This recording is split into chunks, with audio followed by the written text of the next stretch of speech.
నమస్కారం వార్తలకు స్వాగతం. ముందుగా ముఖ్యాంశాలు. డిప్యూటీ సీఎం బట్టి విక్రమార్క ప్రెస్ మీట్, పలు అంశాలపై వివరణ. Deputy CM Pawan Kalyan press meet, పలు అంశాలపై వివరణ. డిప్యూటీ సీఎం బట్టి విక్రమార్క ప్రెస్ మీట్ నిర్వహించారు. ఈ సందర్భంగా పలు అంశాలపై ఆయన మాట్లాడారు. రాష్ట్ర ప్రజల సొమ్ముని ధనాన్ని ఏ రకంగా నష్టపోయేటట్టు చేశారో వీటిని చూస్తూ ఉంటే అర్థమవుతాం. ఇంకా మీరు మొదలుపెట్టించినటువంటి మిగతా ప్రాజెక్టుల పరిస్థితి ఎట్లా ఉన్నాయో భవిష్యత్తులో వాటి సంగతి కూడా ఎట్లా ఉంటుందో తేలుతుంది.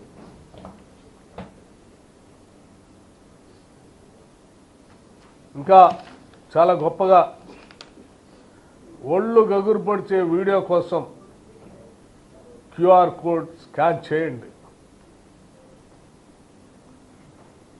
ఒళ్ళు గగురు పొడిచే విధంగా ఈ కూలిపోయే గోడలను కట్టించి దాన్ని ఇంకా మళ్ళీ గొప్పగా మార్కెటింగ్ చేస్తూ కూలిపోయేదాన్ని ఎవరి మీదనో బురద జరగటం కోసం ప్రయత్నం చేస్తూ ఉన్నారు. శాంక్షన్ చేసింది 2021 నాడు, మొదలుపెట్టింది 2022 నాడు, సైడ్ వాల్స్ కంప్లీట్ చేసింది 2023 జూలై 23కి. పీరియడ్ మొత్తం మీదేనే. దయచేసి ఇంకా నేను ఉన్నది లేనట్టు లేనిది ఉన్నట్టు భ్రమలు సృష్టించి మీ తప్పిదాలని మీరు చేసిన పాపాలను ఎవరి మీదనో రుద్ది దానికి ఇంకెవరినో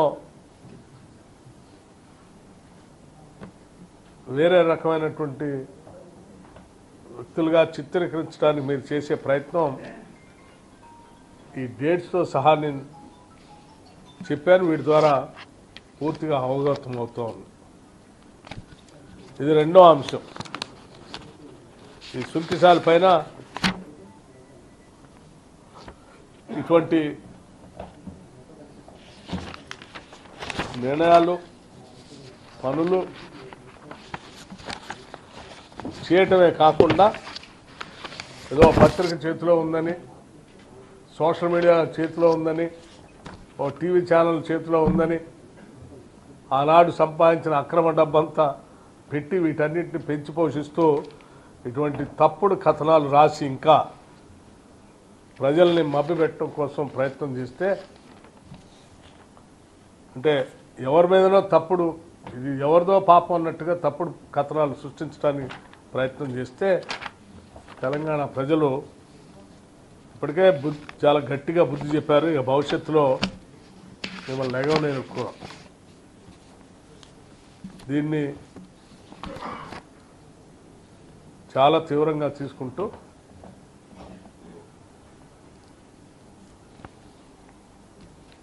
మీ తప్పుడు ప్రచారాలని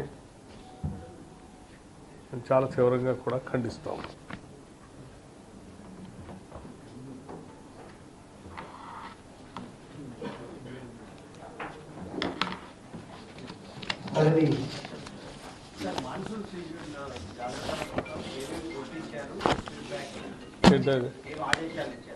ఏదో ఎలక్ట్రిసిటీలో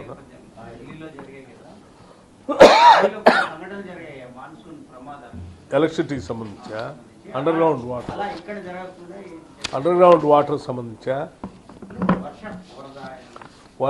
వర్షం వచ్చినప్పుడు తీసుకోవాల్సిన చర్యలు వీటన్నిటికి సంబంధించి ఇప్పటికే హైడ్రా ఏర్పాటు చేసి అలాగే పోలీస్ వ్యవస్థను కూడా గేరప్ చేసి జిహెచ్ఎంసీ అధికారులు అందరినీ కంబైన్డ్ ఒక యాక్షన్ ప్లాన్తో సిద్ధంగా ఉండాలి ప్రతి అంశాన్ని కూడా ఎదుర్కోవటానికి అని చెప్పి చాలా స్పష్టంగా ఇప్పటికే అసెంబ్లీ సమావేశాలు జరిగే రోజే రివ్యూ చేసి ముఖ్యమంత్రి గారు ఎవరి బాధ్యతలు వాళ్ళకు అప్పచెప్పడం కూడా జరిగిస్తున్నాయని ఎదుర్కోవడానికి ఈరోజు హైదరాబాద్ నగరానికి సంబంధించినటువంటి పాలనా యంత్రాంగం గేరప్ అయి సిద్ధంగా ఉంది. ఇంక్లూడింగ్ ఎలక్ట్రిసిటీ డిపార్ట్మెంట్తో సహా. Thank you. సుగ్గిసాలది మీరు ఆగస్టు 1కు అది పోలిందన్న వార్తలు వస్తున్నాయి, అది నిజమేనా? ఇప్పుడు దాని పరిస్థితి ఎట్లా ఉంది? ఇప్పుడు రిపోర్ట్ తెప్పించుకున్నారా? అది పూర్తిగా వరద వచ్చి లోపల నీళ్లలో సాగర్లో నీళ్ల లోపల ఉన్నటువంటిది ఇది డెడ్ స్టోరేజ్లో కట్టేది కాబట్టి పూర్తిగా ఫ్లడ్ వచ్చింది, మొత్తం మునిగిపోయాం. ఏం కనపడదు కూడా. ఎట్లా ఉంది అంటే చెప్తాను, నీళ్ళు తగ్గిన తర్వాత కానీ చూసి అది ఎలా ఉంది, ఏం చేయాలనేది చర్యలు తీసుకుంటాం. జల విద్యుత్ ఉత్పత్తికి సంబంధించి ముందే బహుశా మీ అందరూ తెలిసే ఉంటుంది. నేను గతంలోనే శ్రీశైలం ఒక నెల రోజుల ముందే పోయి, ఇంకా మాన్సూన్ స్టార్ట్ కాకముందే తీసుకోవాల్సిన చర్యలు, చెప్పాల్సిన పనులన్నీ చెప్పేసి వచ్చేసాం. అయితే దీర్ఘకాలికంగా కొన్ని సంవత్సరాలుగా పెండింగ్ పెట్టేసి ఉంచినటువంటి కొన్ని కార్యకలాపాలు నెలల్లో పూర్తి చేసే కానీ కాకుండా మిగతా అన్ని కంప్లీట్ చేయమని చెప్పేసి తప్పనిసరిగా అండి. అన్నిటి మీద దీని మీద తేలుస్తాం కదా. అధికారులు ఆల్రెడీ ఇప్పటికే అడిగాం. ఆ సంబంధించిన శాఖనే పూర్తి వివరాలని గవర్నమెంట్ సబ్మిట్ చేయమని చేస్తాం.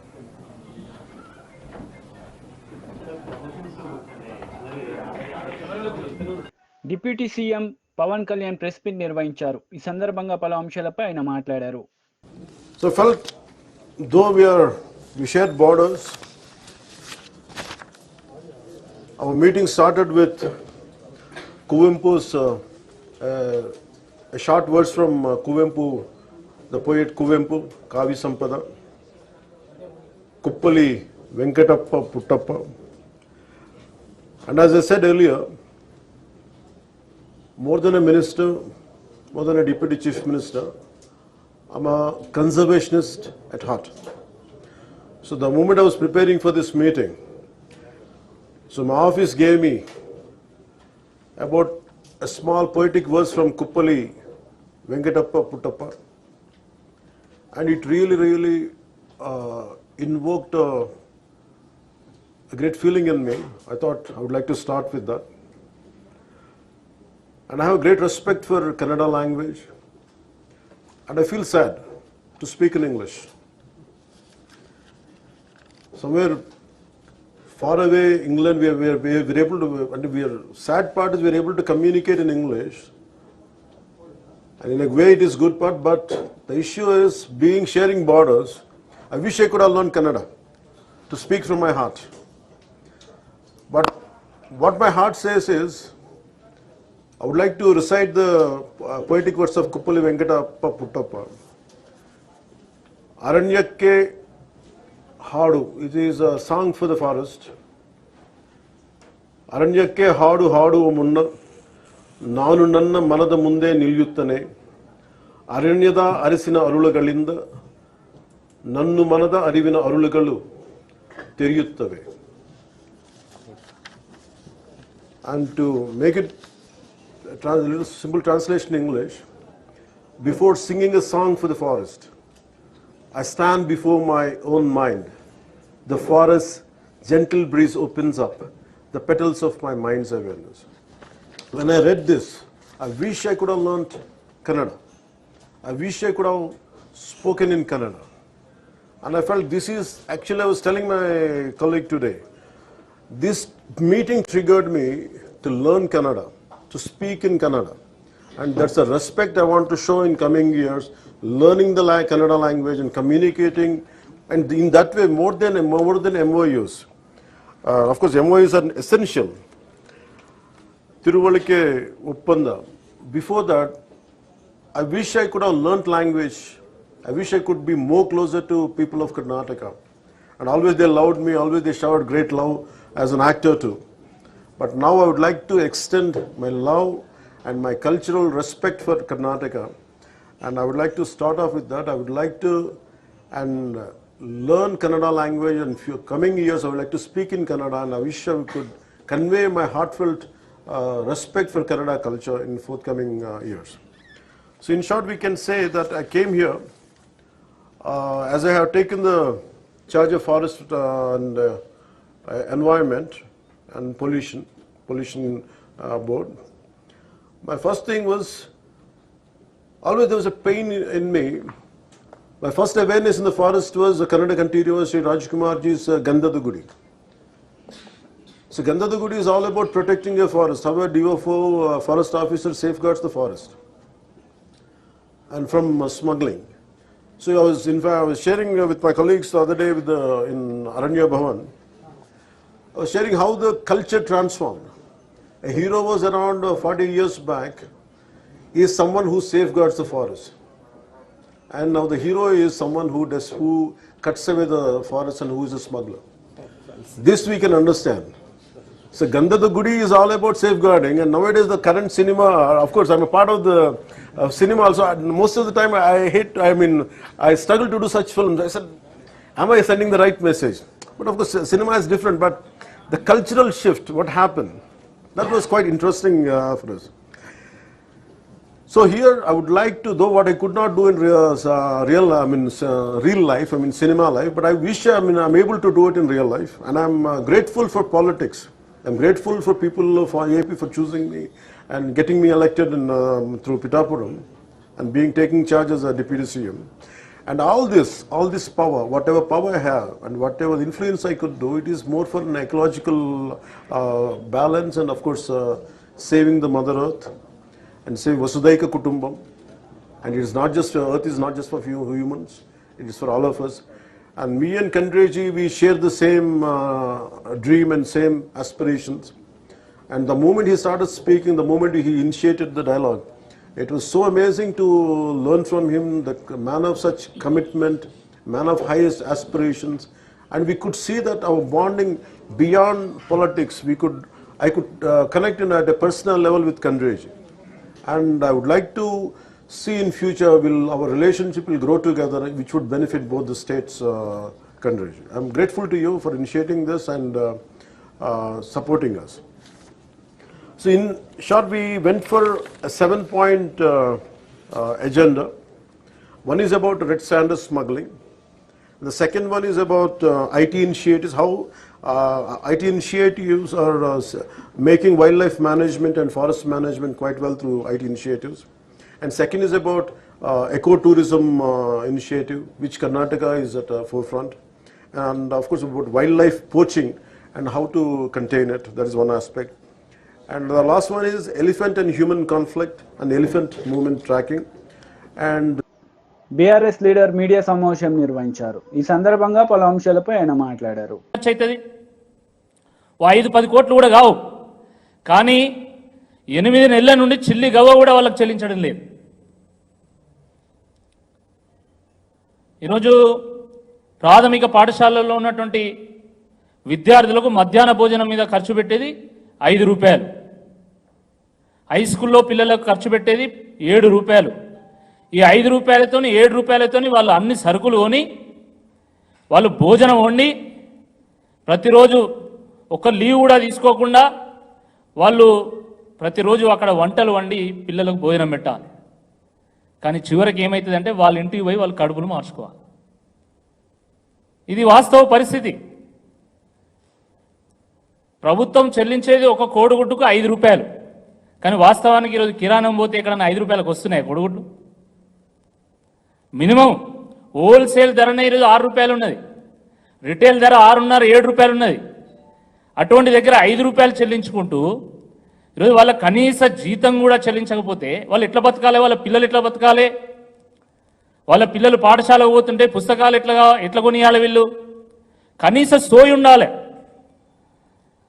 అదేవిధంగా మోడల్ స్కూళ్ళలో ఉన్నటువంటి టీచర్స్ సంగతి అయితే ఇంకా ఘోరంగా ఉన్నది. 9 నెలల నుండి వాళ్ళకి జీతాలు, ఈ నెల జీతం 8 నెలల నుండి ఈ నెల జీతం వచ్చే నెల ఇస్తా ఉన్నారు. 9 జిల్లాల్లో ఉన్నటువంటి మోడల్ స్కూల్ టీచర్లకైతే ఇప్పటికీ జీతాలు రాలేదు. సిద్దిపేట, సిరిసిల్ల, నిజామాబాద్, సంగారెడ్డి, రంగారెడ్డి, వికారాబాద్, వనపర్తి, పెద్దపల్లి ఈ జిల్లాలు ఇప్పటివరకు జీతాలు కూడా రాలేదు. ప్రతి నెల కూడా ఒక నెల జీతం పెండింగ్ పెడుతూ వస్తున్నారు. ఉదాహరణకి జనవరి నెల జీతము ఫిబ్రవరి 16వ తేదీ ఇచ్చిండు, ఫిబ్రవరి నెల జీతము మార్చి 27వ తేదీ ఇచ్చిండు, మార్చి నెల జీతం ఏప్రిల్ 6వ తేదీ ఇచ్చిండ్రు, ఏప్రిల్ నెల జీతం మే 9వ తేదీని ఇచ్చిండ్రు, మే నెల జీతం జూన్ 11వ తేదీని ఇచ్చిండ్రు. ఇక మళ్ళీ మీరు 1వ తారీఖు మేము జీతం ఇస్తున్నాం అని చెప్పుకోవడానికి కొంచెమన్నా మీరు ఆలోచన చేయాలి. కొంతమందికి మాత్రమే ఈరోజు 5వ తారీఖు లోపు జీతాలు వస్తున్నాయి. అనేక మందికి మళ్ళీ 8వ తేదీ, 10వ తేదీ, 15వ తేదీ కూడా జీతం ఇస్తున్నారు. కొంతమందికి అయితే ఈ నెల జీతం ఇంకో నెల ఇస్తున్నారు. కొంతమందికి అయితే 7 నెలల నుంచి 8 నెలల నుంచి అసలు జీతాలే లేవు. ఎస్సీ ఎస్టీ హాస్టల్లో, బీసీ హాస్టల్లో ఉన్నటువంటి అవుట్ సోర్సింగ్ సిబ్బంది యొక్క పరిస్థితి దయనీయంగా ఉన్నది. 8 నెలల నుంచి చిల్లి గవ్వ ఇప్పటివరకు చెల్లించలే ప్రభుత్వం. మరి దాని సంగతి ఏందో ఒకసారి ప్రభుత్వం ఆలోచించాల్సిందే ఈ సందర్భంగా నేను కోరుతా ఉన్నాను. ప్రైవేటు వాళ్ళు శ్రమ దోపిడీ చేస్తే సరే అది జరుగుతున్నది అని చెప్పేసి మనం అనుకోవచ్చు. కానీ ప్రభుత్వమే శ్రమ దోపిడీ చేస్తూ ఉంటే దీని గురించి తప్పకుండా అందరం కూడా ఆలోచించాల్సినటువంటి అవసరం ఉన్నది. కనీస వేతనము చెల్లించాల్సినటువంటి బాధ్యత ప్రభుత్వం మీద ఉంటుందండి. కానీ మధ్యాహ్నం భోజనం వండించుకొని 100 మంది విద్యార్థులకు 3,000 రూపాయలు చెల్లిస్తూ ఈరోజు కనీస వేతన చట్టాన్ని కూడా ఈరోజు విస్మరించి తుంగలో దొక్కినటువంటి ప్రభుత్వం మరి ఈ ప్రభుత్వం కాదా అని చెప్పి ఈ సందర్భంగా మేము అడుగుతా ఉన్నాము. మరి అదేవిధంగా జూనియర్ కళాశాలల్లో ఉన్నటువంటి 1654 మంది అధ్యాపకులు వాళ్ళు మా నెల జీతము 28,000 నుండి 42,000కు పెంచాలని చెప్పేసి వాళ్ళు ధర్నాలు చేస్తూ ఉన్నారు. డిగ్రీ కళాశాలల్లో ఉన్నటువంటి 527 మంది అధ్యాపకులు వాళ్ళు కూడా మా జీతాలు 28,000 నుంచి 50,000కు పెంచాలని చెప్పేసి వాళ్ళు డిమాండ్ చేస్తూ వాళ్ళు ధర్నాలు చేస్తూ ఉన్నారు. ఆశా వర్కర్ల సంగతి మనకు తెలిసిందే. గతంలో వాళ్ళకు 1వ తారీఖు 2వ తారీఖు జీతాలు వచ్చేటి. కానీ ఈరోజు ఆశా వర్కర్లకు 20వ తేదీ జీతం వస్తున్నది. 20వ తేదీ మాకు జీతం సరైనటువంటి సమయంలో చెల్లించాలి. అదేవిధంగా మరి కాంగ్రెస్ ప్రభుత్వం ఇచ్చినటువంటి హామీ నెల జీతం 18,000కు పెంచాలనేటువంటి హామీ ఏదైతుందో దాన్ని కూడా నెరవేర్చాలని చెప్పేసి ఇటీవలనే వాళ్ళు కోటిలో కమిషనర్ కార్యాలయం ముందు వాళ్ళు ధర్నా చేయడం కూడా జరిగింది. తర్వాత కమిషనర్ గారు వచ్చి స్వయంగా వారే వచ్చి మేము 18,000 రూపాయల మీ వేతనం హామీని మేము నెరవేరుస్తామని చెప్పేసి వాళ్ళు మాట ఇచ్చిన తర్వాత మాత్రమే మరి వాళ్ళు ఆ సమ్మెను విరమించాలనే వాస్తవాన్ని కూడా గ్రహించాల్సిందే ఈ సందర్భంగా నేను గుర్తు చేస్తా ఉన్నాను. ప్రభుత్వం ఆలోచించాలా. ముఖ్యంగా చిరు ఉద్యోగులంటే వాళ్ళకు ఎందుకు ఇంత చిన్న చూపు ఒకసారి ఆలోచించుకోవాలి. గ్రామ పంచాయతీ సిబ్బంది, ఎస్సీ ఎస్టీ హాస్టల్లో ఉన్నటువంటి అవుట్ సోర్సింగ్ సిబ్బంది, మధ్యాహ్న భోజన పథకం సిబ్బంది లేదా ఆశా వర్కర్లు వీళ్ళు చిరు ఉద్యోగులండి. 5,000, 10,000. వైసీపీ లీడర్ మీడియా సమావేశం నిర్వహించారు. ఈ సందర్భంగా పలు అంశాలపై ఆయన మాట్లాడారు. అనే వ్యక్తి, పవన్ కళ్యాణ్ అనే వ్యక్తులు ఏమైపోయారు, ఎందుకు మోగబోయారు, ఎందుకు మాట్లాడలేదు? వైద్య విద్యను ప్రైవేటీకరణ చేస్తేనే మీరు జగన్మోహన్ రెడ్డి గారి మీద విషం కక్కారే, ఇప్పుడు ఎందుకు పూర్తిగా అప్పళంగా తీసుకొని వెళ్ళి ప్రైవేటుకు దారాదత్తం చేస్తూ ఉంటే మీరు క్యాబినెట్లో ఏం చేశారు తెలియపరచాలని చెప్పేసి అడుగుతా ఉన్నా. అంటే ఎన్నికలకు ముందు మీరు జగన్ గారి మీద బురగ చల్లటం తప్ప, విషపరాతాలు రాయించడం తప్ప మీ ఆలోచన ఏమీ లేదు. దొంగలుగా మిగిలిపోవాలని తప్ప ఎందుకు మాట్లాడలేకపోయారని కూడా అడుగుతా ఉన్నా. ఒక అడుగు ముందుకేస్తే మీరు చాలా అన్నారు, మేము అధికారంలోకి వస్తే ఈ జీవోలన్నీ క్యాన్సిల్ చేస్తాం, ఈ జీవోలన్నీ రద్దు చేసి మరలా పేద ప్రజలకు అందిస్తాను ఆ సీట్లని చెప్పారు. ఎందుకు రద్దు చేయలేకపోయారు? ఎందుకు ప్రైవేటీకరణకు మద్దతు పలికి రేపు చర్య తీసుకుంటారో సమాధానం చెప్పాలని లోకేష్ని, పవన్ కళ్యాణ్ కూడా అడుగుతా ఉన్నా. మేమేమి అప్పడంగా సీట్లు అమ్ముకొని లబ్ధి పొందరా? ఏనాడు స్వతంత్రం రానప్పటి నుంచి 2019 దాకా ఆంధ్రప్రదేశ్లో 12 ప్రభుత్వ మెడికల్ కాలేజీలు ఉన్నాయి. మేము వచ్చినాక, మా నాయకుడు వచ్చినాక 17 మెడికల్ కాలేజీలు పెడితే ఈ చంద్రబాబు నాయుడు గారు ముఖ్యమంత్రిగా వెలుగొందిన టైంలో ఒక్క మెడికల్ కాలేజ్ తీసుకురాలేకపోయారు. ఎందుకు తేలేకపోయారు? ఆయన ఆలోచన ఏంటి? ఈ రాష్ట్రంలో ఉన్న ఏ కులంలోనైనా ఉన్నటువంటి పేదవారి యొక్క ఆరోగ్యం గురించి ఎందుకు ఆలోచించలేకపోయాడో సమాధానం చెప్పమని అడుగుతా ఉన్నాం. 14 ఏళ్ళు ముఖ్యమంత్రిగా ఉన్నారు మీరు, ఎప్పుడైనా ఈ ఆలోచన ఎందుకు రాలేదని అడుగుతా ఉన్నాం. జగన్మోహన్ రెడ్డి గారికి వచ్చింది కాబట్టే పేదలు, ఏ కులంలో ఉన్న పేదలైనా వారు ఆరోగ్యంగా ఉండాలనే ఆలోచనతో, ఒక గొప్ప విజన్తో ప్రతి జిల్లాలో, ప్రతి పార్లమెంట్లోనూ ఒక మెడికల్ కాలేజ్ పెట్టాలని, అవి కూడా గ్రౌండ్ లెవెల్లో ఉన్నటువంటి పిహెచ్సిలకు, సిహెచ్సిలకు అనుసంధానంగా ఉండి ఎవరికైనా పేదవాడికి అనారోగ్యం వస్తే. కాంగ్రెస్ నేతలు మీడియా సమావేశం నిర్వహించారు. ఈ సందర్భంగా పలు అంశాలపై వారు మాట్లాడారు. తెలంగాణ ఆస్తులు ఏమన్నా పంచిపెడుతున్నాం అనుకుంటారా ఏంది అమెరికాలో పోయి మేము? ఈవెన్ కేటీఆర్ గారి బామ్మర్ది కానీ, కవిత గారి భర్త గారు కానీ ఎవరన్నా కానీ తెలంగాణలో పెట్టుబడులు పెడతామంటే మేము కూడా ఆహ్వానిస్తున్నాం. ఎందుకంటే తెలంగాణలో పెట్టుబడి పెట్టాలన్న ఆలోచన వచ్చే ఏ వ్యక్తి అయినా, ఏ పార్టీ వాడైనా మేము ముందుకు ఆహ్వానిస్తున్నాం. ఒక గంజా వ్యాపారం, డ్రగ్స్ వ్యాపారం, చీప్ లిక్కర్, ఇల్లీగల్ మద్యం వ్యాపారం తప్ప అన్ని వ్యాపారాలకు అనుమతులు ఉంటాయి. ఎందుకంటే ఉద్యోగాలు క్రియేట్ చేయడం, తెలంగాణ సంపదను పెంచడమే మా లక్ష్యం. అది ఎవరు పెట్టుబడులు పెడుతున్నారు అనేది ముఖ్యం కాదు. దారదత్తంగా ఎక్కడ కూడా ఫ్రీగా భూములు ఇస్తలేం. స్వచ్ఛ బయో అనే కంపెనీ 1000 కోట్లతో పెట్టుబడితో తెలంగాణకు వస్తాము, 500 మందికి ఉద్యోగాలు వస్తాయి, దీంతో మంచి జరుగుద్ది అంటే ఆ కంపెనీకి అవకాశం ఇచ్చారు తప్ప ఆ కంపెనీకి చర్చ జరిగింది. ఆ కంపెనీకి ఇంకా భూమి అలాట్ చేయలే. ఆ కంపెనీ పెట్టుబడులు పెడతా అంటే ఫార్మల్ మీటింగ్ జరిగిన దాన్ని కూడా, ఇక వాళ్ళ దగ్గర కొంతమంది ఉంటారు 24 గంటలు భజన బ్యాచ్, నెల తప్పితే జీతం రాదు, ఏదైనా సోషల్ మీడియాలో పోస్టులు పెట్టకపోతే బతుకు తెరవదు. ఎట్లా సోషల్ మీడియాలో పోస్టులు పెట్టాలన్నా, ఎక్కడ ఫోటోలు దొరుకుతాయా, దేన్నన్నా పట్టుకుందామా, ఈ ఆలోచన తప్ప తెలంగాణ ప్రజలకు ఏం పరిస్థితులు ఉన్నాయి, గత 10 ఏళ్లలో మన దరిద్ర పాలన ఏం జరిగింది, మరి ఏంది మనం చేస్తే బాగుంటుందని ఒక ఆలోచన కూడా లేదు. ఈరోజు రేవంత్ రెడ్డి గారి పర్యటనల ముఖ్యంగా మీ అందరు రోజు పేపర్లలో చూస్తున్నారు, దగ్గర ఫస్ట్ కాగ్నిజెంట్ సిఇఓ గారితో రేవంత్ రెడ్డి గారు భేటీ అయ్యి, కాగ్నిజెంట్ సిఇఓ గారు 10 లక్షల చదరపు అడుగులలో అక్కడ ఒక సెంటర్ని ఓపెన్ చేసి 15,000 మంది ఉద్యోగాలకు అవకాశం, అది కూడా ఎంత తొందర అంటే ఈ నెల 14 తారీఖు నాడే ఈ కాగ్నిజెంట్ విస్తరణ కార్యక్రమంలో రేవంత్ రెడ్డి గారు వచ్చిన తర్వాత స్వయంగా పాల్గొననున్నారు. అంటే ఇమీడియట్ మెటీరియలైజేషన్.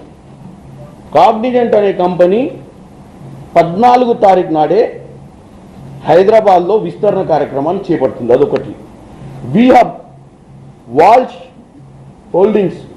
కర్రా హోల్డింగ్స్ వాళ్ళు ఇప్పుడు ఇనీషియల్గా రానున్న 5 ఏళ్ళు మన దగ్గర ఇన్వెస్ట్ చేస్తామంటారు. ఇనీషియల్గా $5 మిలియన్ తోటి వాళ్ళు ఇక్కడికి వచ్చి స్టార్టప్ కంపెనీలను ప్రోత్సహించే విధంగా 1000 కోట్ల దాకా పెట్టుబడులను పెంచే విధంగా ఒక ఉపాయంతో రావాలన్న ఆలోచనతో వాళ్ళతో చర్చలు జరిగాయి.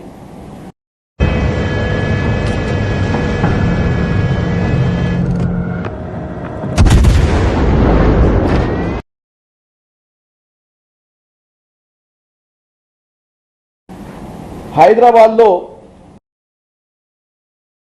టీడీపీ లీడర్ మీడియా సమావేశం నిర్వహించారు. ఈ సందర్భంగా పలు అంశాలపై ఆయన మాట్లాడారు. ఏదైతే మంగళగిరి తెలుగుదేశం పార్టీ కేంద్ర కార్యాలయంలో టీడీపీ జాతీయ అధ్యక్షులు ముఖ్యమంత్రి గారైనటువంటి చంద్రబాబు నాయుడు గారి అధ్యక్షతన జరిగినటువంటి పోలిట్ బ్యూరో మీటింగ్లో చర్చించినటువంటి అంశాలపైన మేము మీ అందరికీ వివరిద్దామని చెప్పే ఉద్దేశంతో ఈ ప్రెస్ మీట్ పెట్టడం జరిగిందండి. ఈరోజు సుమారు 3 గంటల పాటు మరి ప్రెస్ మీట్ అక్కడ సమావేశం జరిగింది, పోలిట్ బ్యూరో సమావేశం. ఇందులో ముఖ్యంగా చర్చించినటువంటి అంశాలు కానీ తీసుకుంటే ప్రజా రాజధాని అమరావతి పైన ఏ విధంగా ముందుకు వెళ్ళాలని ఆలోచన చేయడం జరిగిందండి. దాంతోపాటు పోలవరం ఏ విధంగా నిర్మాణం చేయాలి, ఎందుకంటే మేము 2014-19 మధ్యన అక్కడ నిర్మాణం శరవేగంగా తీసుకెళ్లిన తర్వాత రివర్స్ టెండరింగ్ అని చెప్పేసి వీళ్ళు మళ్ళీ దాని విధ్వంసానికి పాల్పడినటువంటి పరిస్థితులు మీ అందరికీ తెలిసిందే. ముఖ్యంగా ఆ డయాఫ్రామ్ వాల్ విషయంలో దానిపైన చర్చించడం జరిగింది. అలాగే నదుల అనుసంధానం పైన కూడా ఏ విధంగా ఇప్పుడు మనకి సకాలంలో వర్షాలు పడి నీరుని ఏ విధంగా మనం నిల్వ చేయాలి, దీనికి ఏ విధంగా నదులు అనుసంధానం చేయాలనే విషయం మీద కూడా ఈరోజు సుదీర్ఘంగా చర్చించడం జరిగిందని చెప్పి తెలియజేస్తున్నామండి. ఇదే కాకుండా 8 వెనకబడిన జిల్లాలు కేంద్ర సహకారం అందించేటువంటి విధానం మీద కూడా ఈరోజు చర్చించడం జరిగిందని చెప్పి తెలియజేస్తున్నామండి. అలాగే ఆగస్టు 15న అన్నా క్యాంటీన్లు ప్రారంభించడానికి పైన కూడా మరి చర్చ జరిగిందని చెప్పేసి మీకు తెలియజేస్తున్నాం. ఇదే కాకుండా మరి నీరు చెట్టు బిల్లుల పైన చాలామంది ఇక్కడికి మాకు అనేక సందర్భాల్లో ఇక్కడికి వచ్చి వారు మాకు వాళ్ళ వినతులు ఇవ్వడం జరుగుతుంది. దానిపైన కూడా నీరు చెట్టుకు సంబంధించిన బిల్లులు ఏ విధంగా వాటిని రిలీజ్ చేయాలనో దానిపైన కూడా చర్చించడం జరిగిందని చెప్పి తెలియజేస్తున్నాం. ఇదే కాకుండా పేదరికం లేనటువంటి సమాజం నిర్మాణం ఏ విధంగా చేయాలి దానిపైన కూడా సుదీర్ఘంగా చర్చించడం జరిగిందని చెప్పి తెలియజేస్తున్నాం. అలాగే జగన్మోహన్ రెడ్డి గారు విధ్వంస పాలన, ఫేక్ ప్రచారాలపైన ఈయన సోషల్ మీడియాని ఆసరాగా చేసుకుని అనేక తప్పుడు ప్రచారాలు చేస్తున్నటువంటి దానిపైన కూడా మరి చర్చించడం జరిగిందని చెప్పేసి తెలియజేస్తున్నాం. అలాగే ముందుగా మరి అద్భుతమైనటువంటి విజయాన్ని వైపు నడిపించినటువంటి చంద్రబాబు నాయుడు గారు కూడా మరి పోలిట్ బ్యూరో సభ్యులందరూ కలిపి వారికి ధన్యవాదాలు తెలియజేయడం జరిగిందండి. దీంతోపాటు ఈ విజయం అందించినటువంటి ఎన్డీఏ పక్ష నేతలకు, కార్యకర్తలకు, ముఖ్యంగా తెలుగుదేశం పార్టీ నాయకులకు, ప్రజలకి కూడా ఈ సందర్భంగా పోలిట్ బ్యూరో వాళ్ళకి వార్తలు ముగించే ముందు ముఖ్యాంశాలు మరోసారి. డిప్యూటీ సీఎం బట్టి విక్రమార్క ప్రెస్ మీట్, పలు అంశాలపై వివరణ. Deputy CM Pawan Kalyan press meet, పలు అంశాలపై వివరణ. ఈ వార్తలు ఇంతటితో సమాప్తం. తిరిగి ప్రసారమయ్యే వార్తలు మళ్ళీ కలుద్దాం. అంతవరకు సెలవు. నమస్తే.